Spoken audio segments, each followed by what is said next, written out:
Welcome to Digital Hospitality. I am your host, Sean Walchef. This is a Cali BBQ media production. Every single week, we talk about our ongoing thesis, and that is digital hospitality.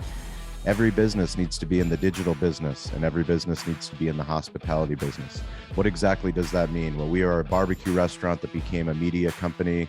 For 13 years, we've been running a barbecue business out of a very difficult location in San Diego.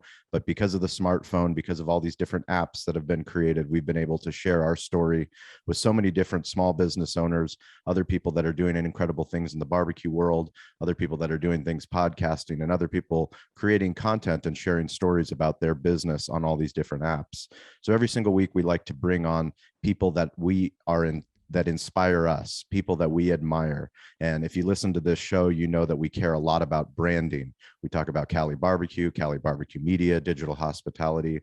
Typically, I'm wearing a Cali BBQ Media hat, but today I have an Ole Hickory Pits hat.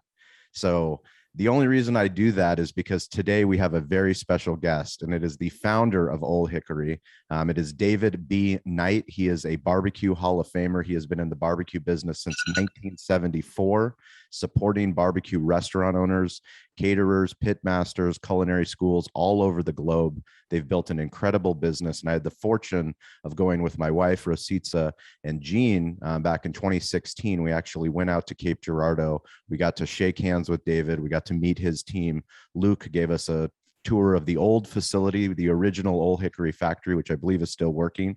But then we also got to see the new facility that they were building out because their business was booming. And anybody that's been in business for 47 years has a wealth of knowledge. So we can't wait to ask him questions so that you guys can learn and hopefully implement some of the things that he's learned to grow his business into yours. So David, welcome to the show. Well, thank you so much. It's great to be here. Since 1974, Cape Girardeau. Can you bring us back to the original restaurant that started the company?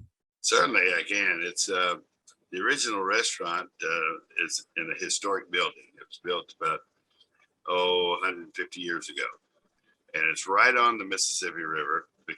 But since the time the building was built, a huge concrete flood wall was built, and so the restaurant is situated right between a big opening in that concrete wall, and there's a block away so that the people can actually walk out on the riverfront and that sort of thing.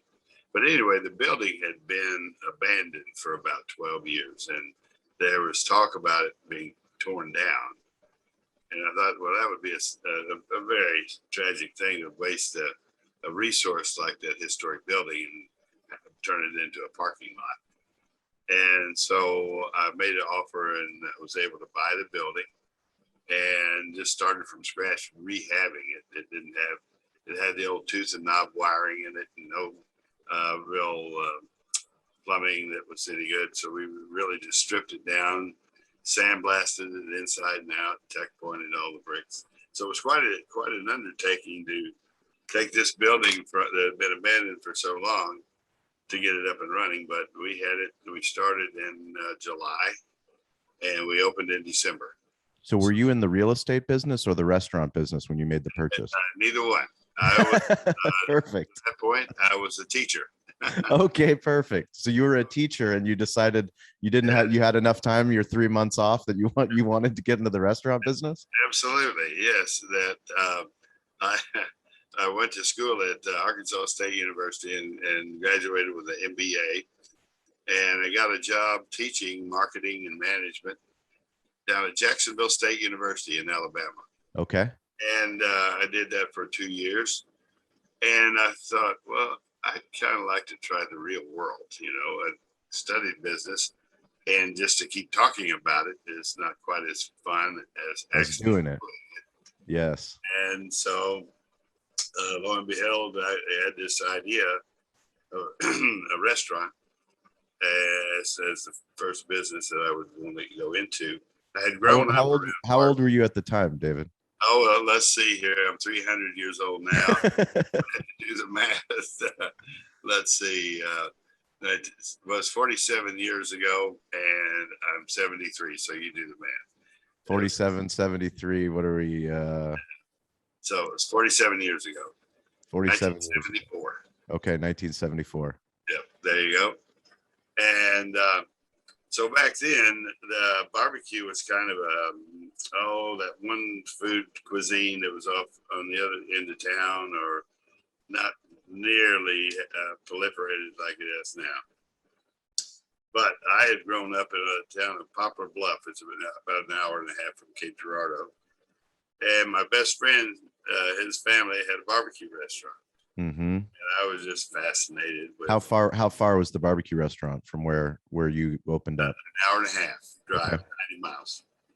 And so that's where I grew up. And but my folks moved from Poplar Bluff to near Cape Girardeau when I moved off to college to teach. And they had moved close to Cape.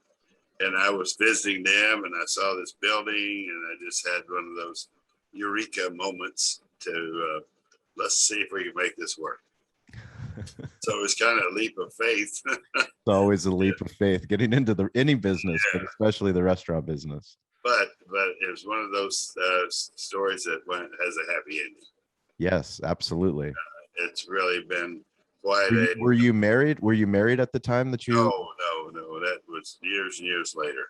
Years and years later. Okay, so you get into the restaurant business. Are you doing breakfast, lunch, and dinner? Or are you just doing a barbecue? What was the initial concept? It was really lunch and evening meals. Lunch and evening meals. And we had a cocktail lounge, a bar area, and very casual atmosphere. Kind of one of those places that's got a little historic theme to it, having pictures and photographs of the Cape Girardeau area, and antiques on the wall. We had some old guns that were hanging on the wall, and mounted a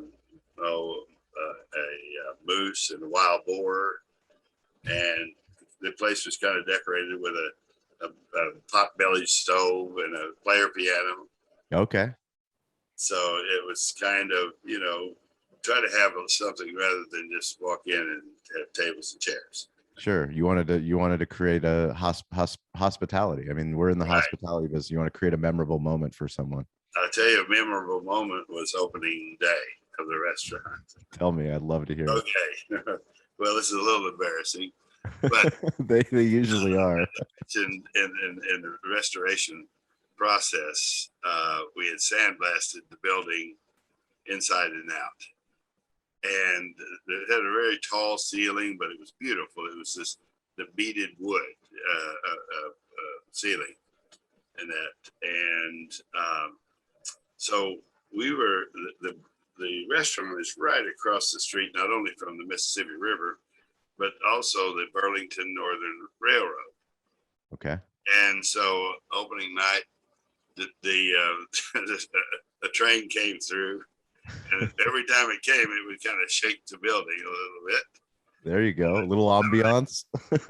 Sand that was on the second floor started trickling out through that ceiling. No. Customers' plates. And oh, really? Quite a scurry to kind of keep things dusted up and that.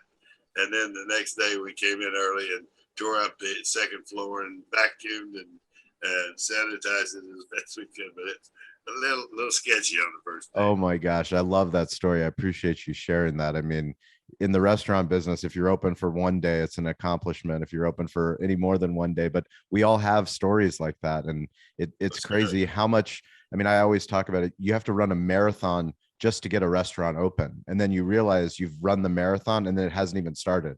The race hasn't even started. Now you actually have to run the business. Now you actually have to get people to come in and pay for all the lights and the electricity and the payroll and everything else that you're trying to accomplish. At which point did you make this shift? Because did you build like the original barbecue pit that was in your restaurant? Yes. That was the birth of Ole Hickory Pits. Yes, is that correct?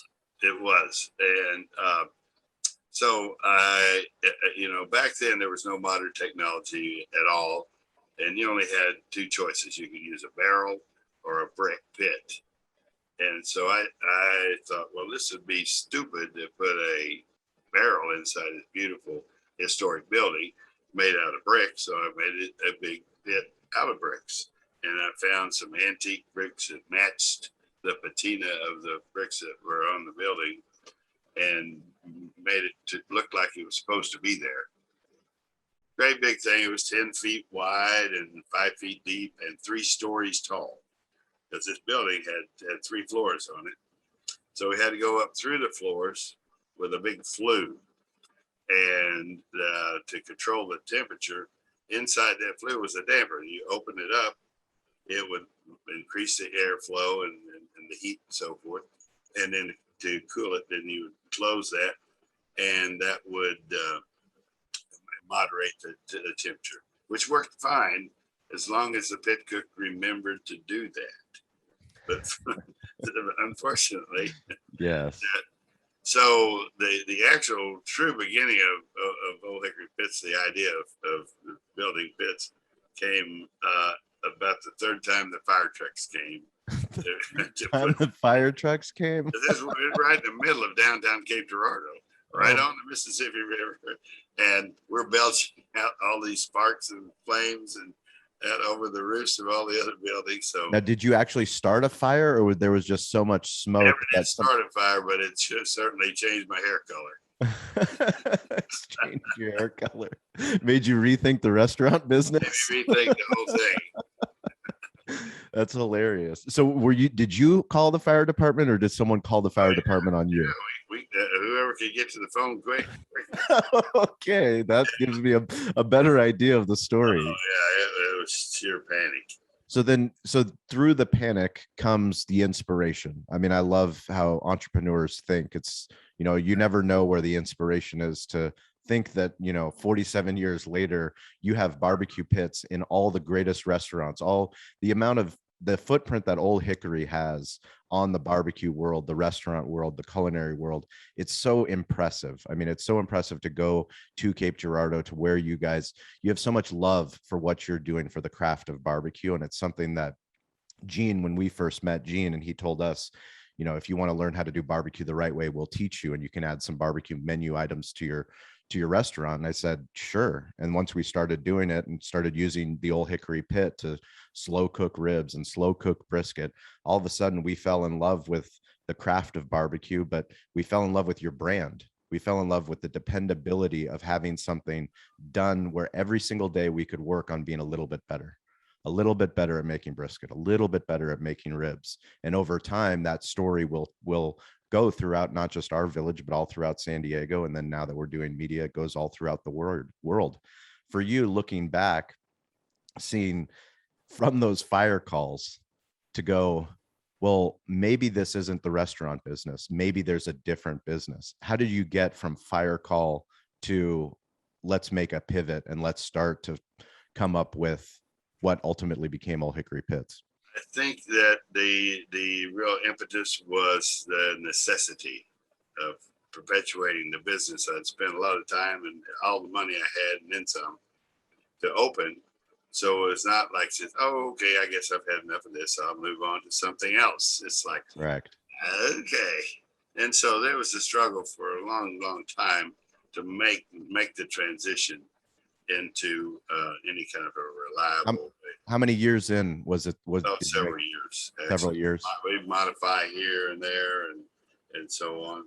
So we 47 years later, we're still modifying our equipment to tweak it and improve it and all that. How did you, at what year did you make the switch where you were a barbecue restaurant to we're Ole Hickory Pits? Like we're no longer a restaurant. Yeah, I'm going to say probably that was about 7 years. 7 years in.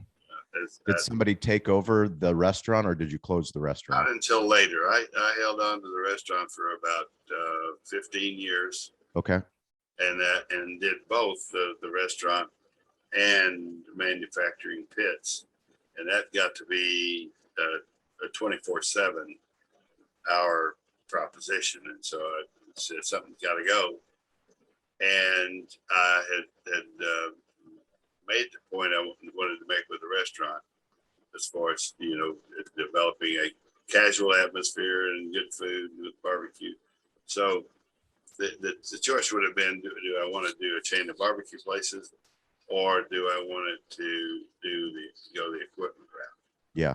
And then my choice was the equipment route, and for multiple reasons, because it wasn't an easy decision. Because I love the restaurant business; it's a fun business, and it's when you have amenities like you're 20 something years old and you got a bar. Yeah, I know all about it. Things. So, but that's can also be a impediment to progress. True, very true.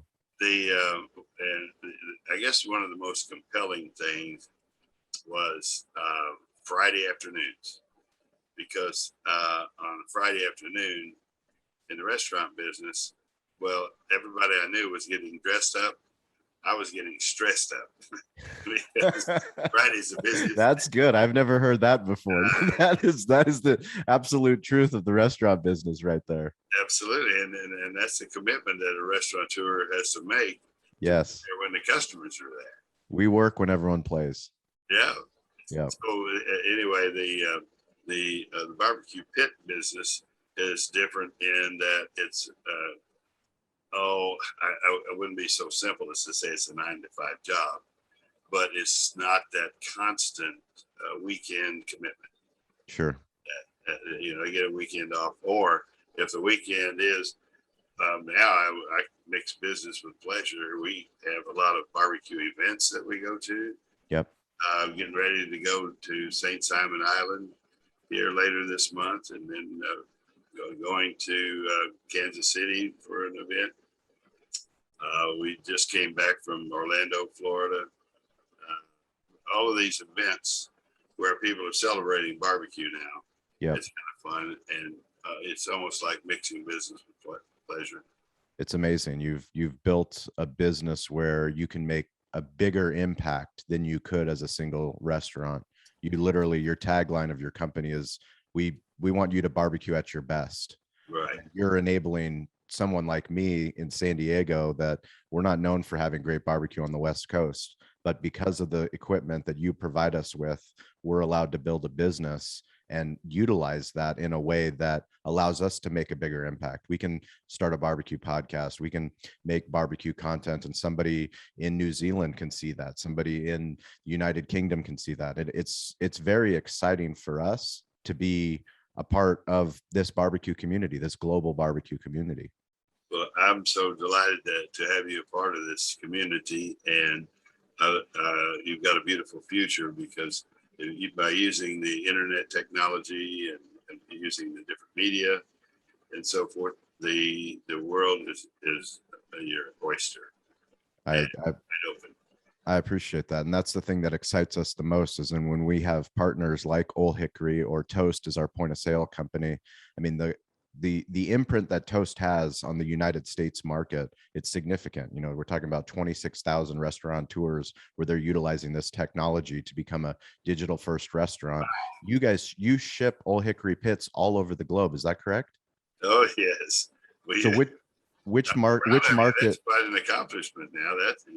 Congratulations on that. Well, thank you. But those are our partners, and that's the exciting part, is that no longer is it just a vendor relationship, a vendor partnership. Now, because of social media, we can tell the story of the impact of our vendor partners that it has on our business, which helps our partners sell more of what they do. Because if it helps me as a barbecue restaurant owner, it's certainly going to help somebody over in Australia if they want to get a barbecue pit. Which pit do you think I'm going to recommend? It's going to be an Ole Hickory. It's going to be an Ole Hickory pit.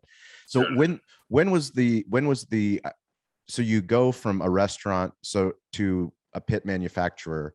When did you sell your first pit, and what was that experience like?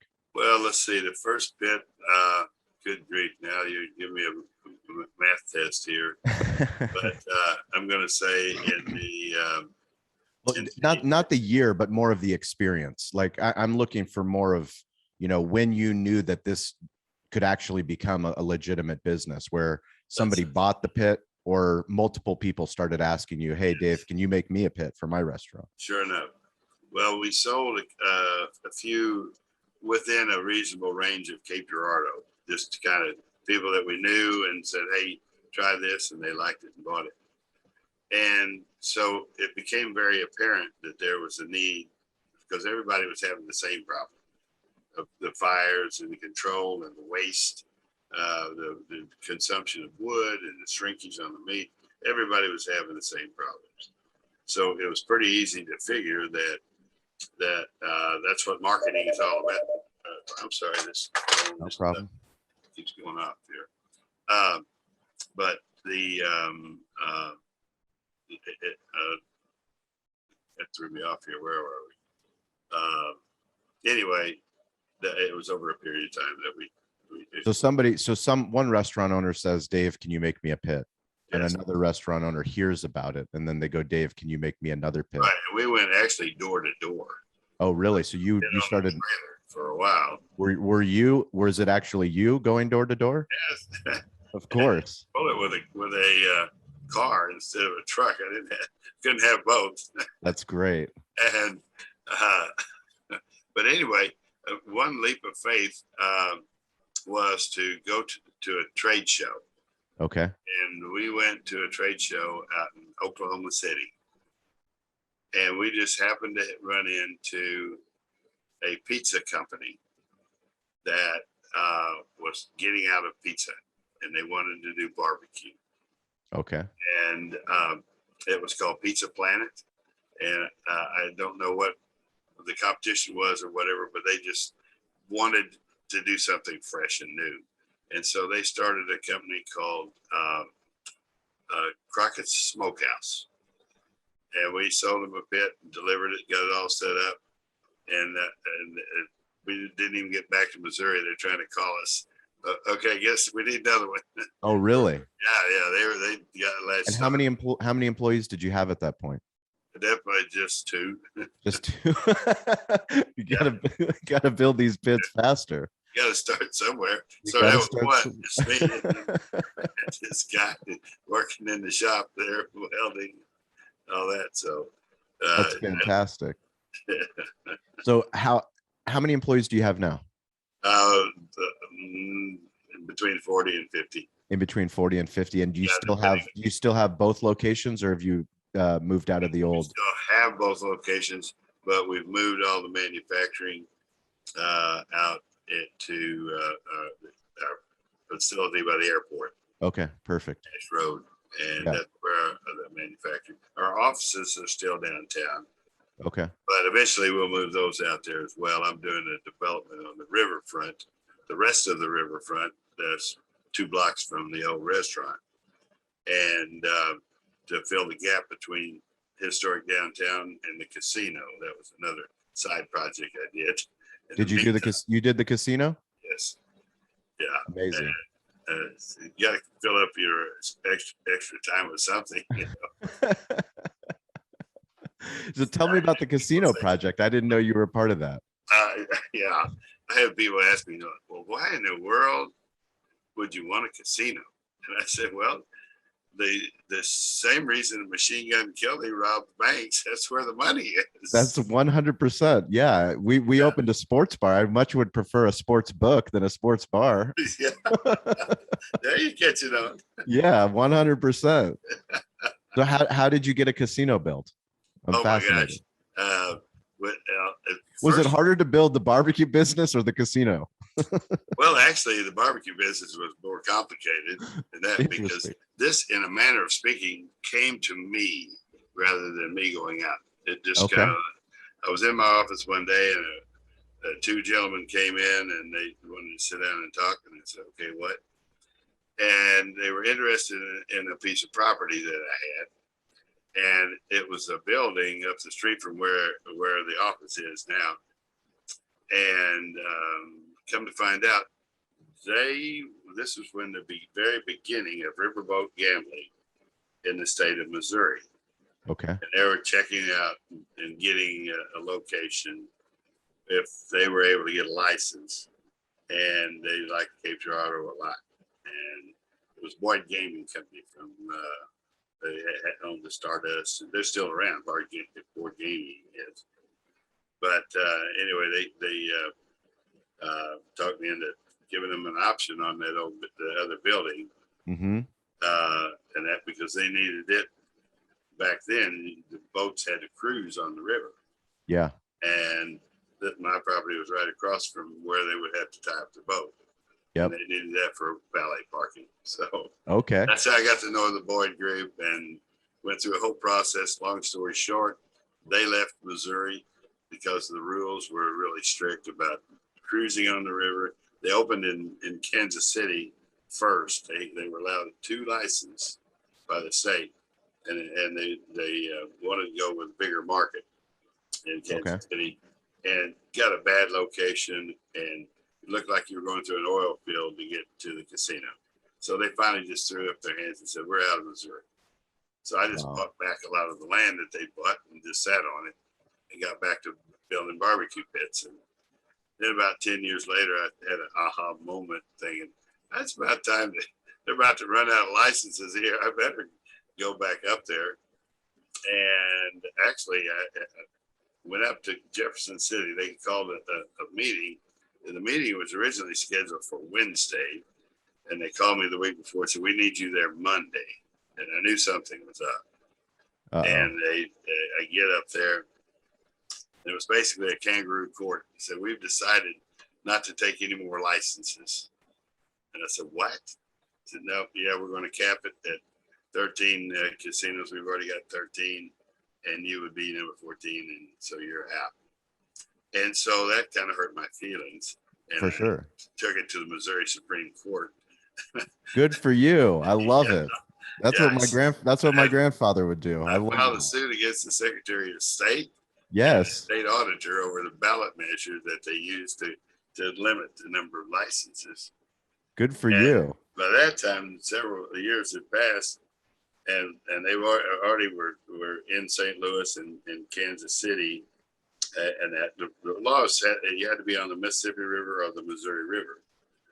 But then what I alleged was it was kind of like Interstate 70 gaming instead of riverboat gaming, because I'm down here in southeast Missouri and there's no casino around me. Sure. And so anyway, one of the boats that was up there had to be decommissioned, and they said it couldn't. It was so old and so somehow or another they decided to make that license a jump ball. And so I jumped. Amazing. with 15 other cities. So, okay. But it was a fair and fair fight. That's a fair and fair fight. And at the end of the day, Cape Girardeau got the license. That's incredible. And then you built an entire casino. Not myself. I partnered with Ole Hickory. Okay. At that time. And then since then, they sold out to El Dorado, and El Dorado sold out to Century Casino. But it's thriving and growing and providing 500 jobs for the city of Cape Girardeau. That's incredible. So are you still in the casino business, or you sold your shares? Well, I still have a little stock. I don't work there, but I don't work there. I'm not running the tables. I got a lot of friends that work there. That's fantastic. So one of the things I love to talk about is family in barbecue, because it's so important. I mean, you can't do barbecue without family. I've had the pleasure of working with your son, Alex, who's running the digital side of Ole Hickory's, improving the website, improving the blog, starting to put out YouTube content. We're really excited about what you guys are doing. When did Alex start working for the company, and how did that feel to you? He started working for the company when he was just in his early teens, like 12 years old. In the summer, he'd come in and work. In fact, I was very proud of him. We back then we had the factory was inside a big room here where our offices are, and he'd been around and he would be sweeping and cleaning, and he listened in on the safety meetings and so forth. And so we had an emergency. It was a hot summer day, and the electrical connection to the building blew up. And Alex ran and got the horn and honked the horn to get everybody out the building. Look at that. So and he knew. And since those days, he's been hanging around and working and even on vacation, we go on family vacations. We'd always stop at barbecue places. anywhere we went. And so Alex has been around a long time. That's incredible. And I've had other family members as well. The restaurant I started out, my sister was involved in that in the early days of it. My dad was involved in sales. He liked to go out on the road as well. And then my daughter, she's worked here, and my son-in-law worked here. So family has been a part of it from the very beginning. And families are very important in the world of video. So when the amount of barbecue brands that have their own incredible following, Pappy's, Arthur Bryant's, 17th Street Barbecue, they're all using Ole Hickory Pits. Yes. And speaking of family, two of the people that made a big impact on our barbecue story is Mike Mills and Amy Mills. We've followed them. We've read their content, read their books, had the pleasure of interviewing both Mike Mills and Amy Mills in Fort Worth during the National Barbecue Association. They had their annual meeting in Fort Worth, Texas, and we got to interview both Mike and Amy. And, Mike passed away. Can you say a few words about Mike Mills? I could talk all day about it. He was a great man, and we were best friends, and it was terrible losing him. But we have so many memories, so wonderful moments of things that we did together for barbecue and with barbecue around the country. One of the most memorable things was an annual event up in New York City. You talk about spreading the word of barbecue and getting it out there. That 15, 20 years ago, Mike partnered up with some folks in New York City and opened a barbecue restaurant called Blue Smoke. Danny Meyer, yeah. Danny Meyer. In New York City, when Danny talks, everybody listens. Yep. And it was very successful. And so after the first year, they had a party right out on 27th Street and invited a couple of pitmasters to cook barbecue out on the street. And lo and behold, the crowd just gathered and was tied up Madison Avenue and the streets and so forth. And so it was such a success. They had a brainstorm to make it an annual event, but move it 2 blocks over to the east and west on this on Fifth Avenue. And there's a park there, the Madison Square Park, that was kind of a nasty little place with needles on the ground and all that.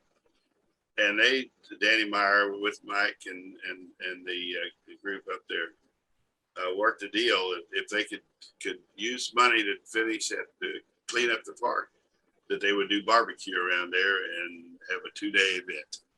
Well, it would lasted for, I guess, maybe 14 or 15 years. And it was amazing.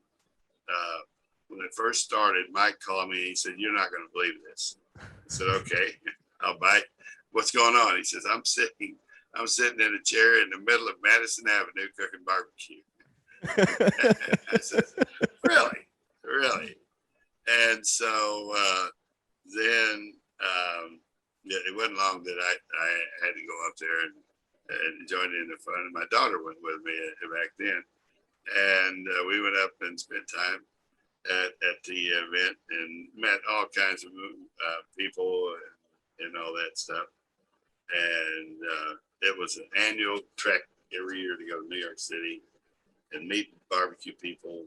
And Mike was the kingpin of it. But then there were so many other great barbecue people that were part of the group. And it was just amazing event. I mean, one of the things that I love about Mike, and it's the thing that I love about Gene Goycochea, my barbecue mentor, is the question is always, how can I help? Yes. And somebody that is as legendary as both Gene is and as Mike Mills are, they have so much knowledge and they have so much demand on their time, yet they're willing to help the little guy that's just starting out. He Literally, he had more patience than anybody I've ever met, and more kind and giving of his time than you could ever imagine. So, like when I would go to an event like in Memphis in May, yeah, walking around with Mike through the barbecue, there's thousands of people there, and I'd be walking around with him, and it was like if we were at a cowboy convention, I had Roy Rogers. I was walking with, and right. we wouldn't get 5 feet, and people would come up and shake his hand. And, do you remember when you helped me learn how to skin ribs? Yes. Do you remember? And it was a sheer delight to see the love that emanated from that man's teachings. Yeah, Mike Mills, he's a true gift, and the work that 17th Street Barbecue does. Yeah, we'll put a link in the show notes. Stover, my producer, we have the episode that we recorded while we were over in Fort Worth, but we'll put a link in the episode. Everything we talk about, Ian, our writer, he'll write up. But one of the things I definitely wanted to talk to you about is Operation Barbecue Relief.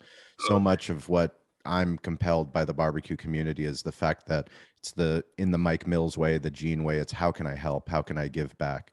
It's less about the dollars of how much money people are making. It's how can we make an impact on a community?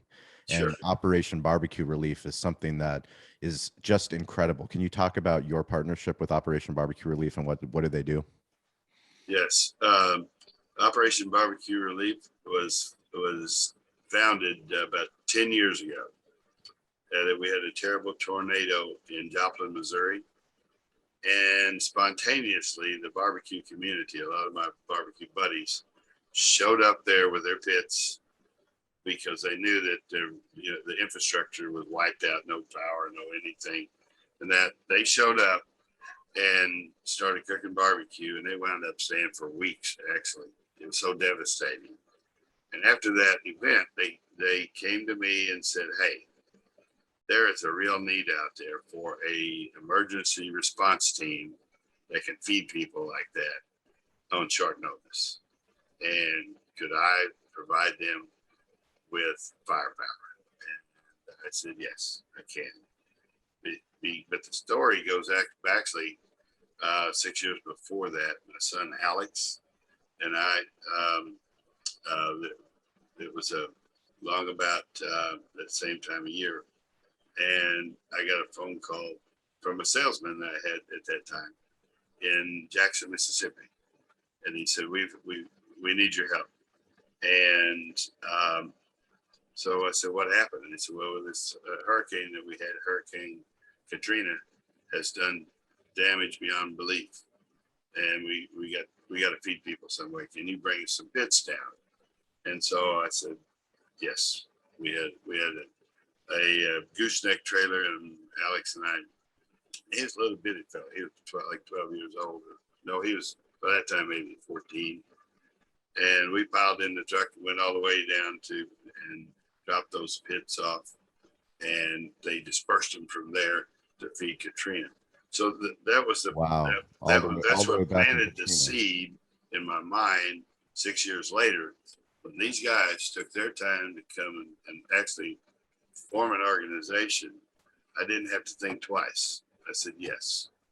And we've been committed ever since, and we still donate pits to them and assist. In fact, he's down in Louisiana as we speak right now, working. Actually, he's cooking today. They're a little short-handed because of the just the availability of volunteer labor. That was 10 years ago when the organization was formed from the first Missouri tornado, and so now in that short 10-year period, we've crossed over the 9 million meals served. Wow, in that 10 years. That's amazing. So 9 million people that would have not had a hot barbecue meal at the worst moment of their life. It's absolutely incredible. One of the things, as somebody that we care about smartphone and storytelling and social media, but to see Stan Hayes in Houston going live on Facebook, literally driving into the eye of the storm with Ole Hickory Pits, Yeah. asking for volunteers, asking for help, logistically setting up, doing what we do in the barbecue community, but to go and give back at the biggest time of need. I mean, it was amazing to see him on Fox, to see him on CNN, to see him all different places, because they needed it. They really needed the help. And the courage that it took for him to do that, as well as the storytelling aspect of now we have the ability to literally have your own camera and go live, where he was a camera crew. He was boots on the ground, bringing barbecue, bringing warmth, bringing love back to a community at their worst time. You bet. It has facilitated help a lot of people, actually, on both sides of the equation. That, there's a good human need in human beings to help others. And being a volunteer is a very noble endeavor. And these guys and gals are the best. They are. I'd love for you to talk a little bit about the Carnival cruise line. To think of barbecue pits, slow smoked brisket and ribs on top of a cruise ship. How did you get into a business with Carnival Cruise Line and Guy Fieri as well? Yeah, my buddy got me into that gig. I got a phone call from Guy, and he said, "Hey, I need some. Can you build barbecue pits that we can put on a cruise line?" And I said, "What?" When did you become friends with Guy? Oh, we've been for a long time. We've been in the BBQ Hall of Fame, and just through Kansas City Barbecue Society, the Barbecue Society, and all that. We've been friends for years. Okay. And so anyway, I said, "Let me think about that for a minute here." And I said, "Well, I believe we could. Yeah, we can do that." And the funny was to hear him several years later explaining this to the paparazzi in New York City when they did the media crunch, and I had everybody there telling them how we just kind of put this together, and then he was kind of like making fun of me that I was so confident that it would work. Oh yeah. And then he said, and then he called me back a week later, and we're in. So, but that's anyway, so funny. It was an involved process, because when you think about putting a wood-fired burning barbecue pit actually on a vessel that has 5,000 souls on it, is a pretty serious thing. It's a very serious anybody that watched the movie Titanic doesn't want to be the guy that goes. It's a big responsibility. So yeah, I just but went at it very methodically, and got with headquarters of Carnival Cruise down in Miami, and they set up a meeting with the Lloyd's of London. The Lloyd's of London. There you go. Not familiar with that. They're the world's oldest insurance company. Correct. Literally, why insurance started. Maritime insurance, and they had a whole table full of them, by the way, asking questions. And I took a pit with me, and had it set up in their courtyard out in the back of the headquarters. And during the break, I took them downstairs and fired it up and showed them how it would fail. If it fails in a safe manner, and the safety precautions that are built into it. And we spent the entire day. And at the end of the day, they asked me to leave the room. And so I'm out there thinking, no chance. Head back home here. But anyway, a little while later, they came in and they said, "Well, we made our decision. You're in." And that is incredible. That's so how many ships are there Ole Hickory Pits on? Do you know? Well, see, we were putting them in there one after another, and then they got shut down. I think we only got 15 so far. 15. But we got new orders coming in now. Oh, you do? So, beautiful. Yeah, we got plenty to go. That's beautiful. I love to hear that. That is what an incredible story. So I love the entrepreneurial aspect, because there's crazy ideas that somebody on a podcast, or I'll go and I have a friend and they tell me something, and I go, "Oh yeah, our team can do that." So you say yes to Guy Fieri. You're like, "Oh yeah, of course, Guy, we can do that." And then when you go back to your team, what do they tell you? What did you promise, David? So we got to do this. Now this is we got to figure it out. And it did, and it worked out. And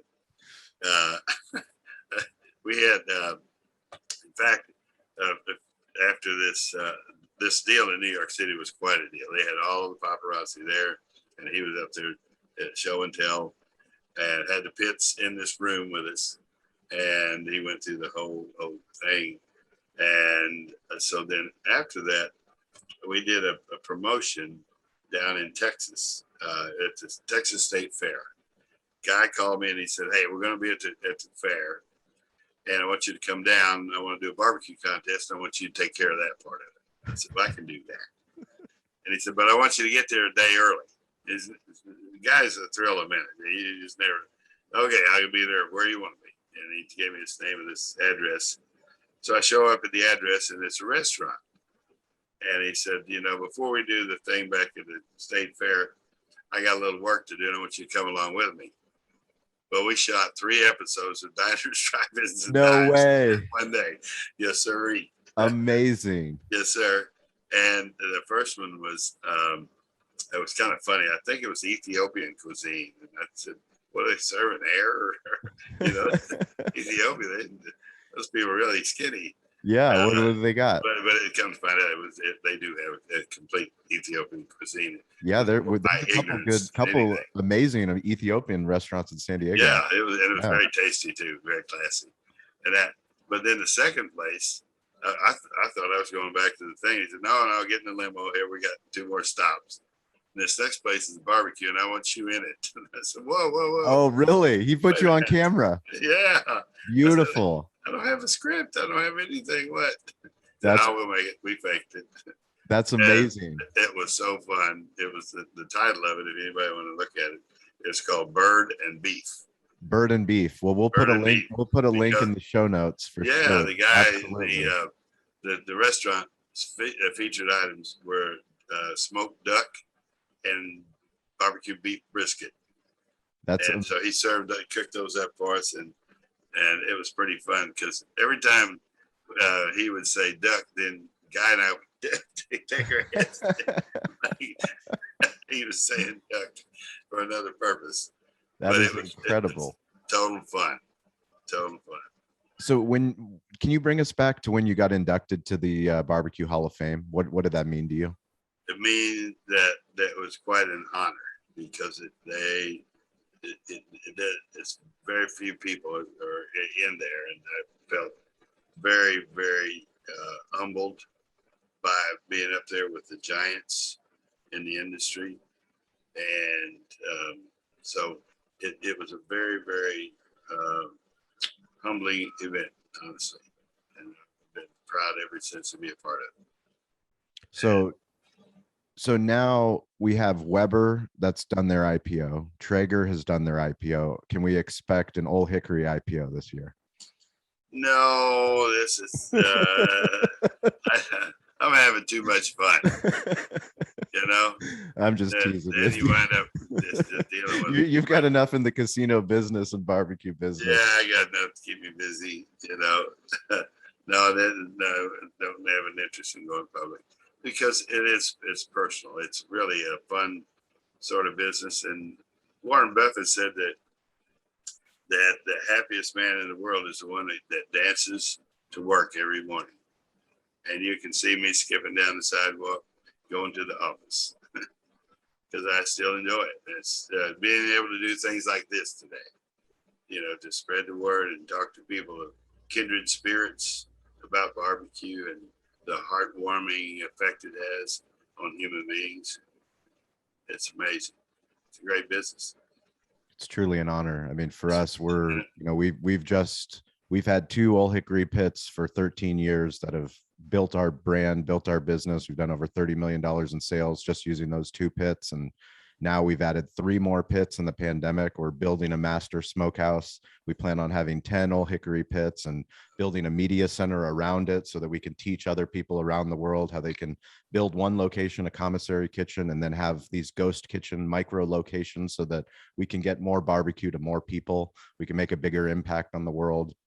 we can spread the love of barbecue. And we couldn't do it without Ole Hickory. David, I truly appreciate everything that your team does. I'm grateful that Gene came into my life to bring barbecue into my life, to bring barbecue into Spring Valley, into San Diego. And this is just the beginning. We like to think of ourselves as a 13-year startup. I like to think of as you guys as a 47-year-old startup. Well, you don't know if you guys, I think maybe Elon Musk might be calling you soon to figure out if we can get an Ole Hickory on SpaceX. I'm looking for your IPO. Okay, fair enough. The barbecue IPO.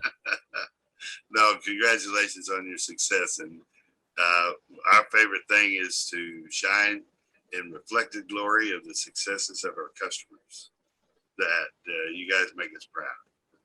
Well, we truly appreciate you, your family, everything your team does. Anybody that wants more information, we'll put links into the show notes. If you want to reach out to me, I'm always available at Sean P. Walchef on all the social platforms. We have our weekly clubhouse call at 10 a.m. Pacific time. So please join us. You can talk to our barbecue media team, but Ole Hickory Pits, follow them on social. Alex is doing incredible things. So they're going to start writing blogs featuring different pit masters, all these different people that are using the pits, Operation BBQ Relief, sharing the story online. And David, I can't thank you enough for your time. I'm truly grateful and look forward to seeing you in person. Yes, sir. And same here. And thank you so much for the invitation. It's been a pleasure. Absolutely. If you make it on the West Coast, we hope to feed you at our barbecue restaurant. Awesome. Sounds like a wonderful idea. All right, my friend. Thank you. Thank you so much. That's it.